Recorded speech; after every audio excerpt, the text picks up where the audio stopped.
राज्यसेवाची तयारी करताय आणि एक परफेक्ट शेड्यूल जर शोधत असणार, तर परफेक्ट शेड्यूल हा प्रत्येकासाठी वेगवेगळा असणार आहे. कारण कोणी लवकर उठणारे आहेत, तर कोणी उशिरा झोपणारे आहेत. पण काही नियम आहेत जे सर्वांसाठीच लागू होतात. जसं पहिलं, की 2 ते 3 तासाची सिटिंग करण्याचा एक सवय करा. कारण पूर्वपरीक्षा तुमची 2 तासाची राहणार आहे आणि मुख्य परीक्षा तुमची 3 तासाची राहणार आहे. आणि जर तुम्हाला सवयच अर्धा किंवा 1 तासाची आहे, तर परीक्षेच्या वेळेमध्ये नक्की प्रॉब्लेम होईल. त्यामुळे 2 ते 3 तास बसण्याची सवय करा. दुसरं आहे, की एका दिवशी 2 सब्जेक्ट किंवा मॅक्झिमम 3 सब्जेक्ट, पण त्यापेक्षा जास्त अभ्यास करू नका. अदरवाईज फ्रस्ट्रेशन येईल. कारण तुम्हाला असं वाटेल, की खूप सारा अभ्यास आहे आणि खूप सारा अभ्यास अजून आपला बाकी आहे. त्यामुळे 2 ते 3 सब्जेक्ट घ्या किंवा शक्य झाल्यास सुरुवातीला एकच सब्जेक्ट घ्या आणि त्यावर चांगला फोकस करा. तिसरं आहे, की जर तुम्ही रोजचा जर टाइम फिक्स करत आहात आणि डिसाईड करता, की मी 10 तास अभ्यास करणार.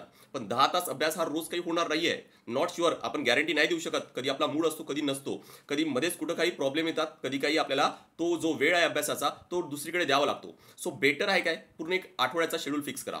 जर तुम्ही 7 दिवस आहेत आणि रोज जर 10 तास अभ्यास करताय, तर डिसाईड करा, की मला 60 ते 70 तास आठवड्यामध्ये अभ्यास करायचा आहे.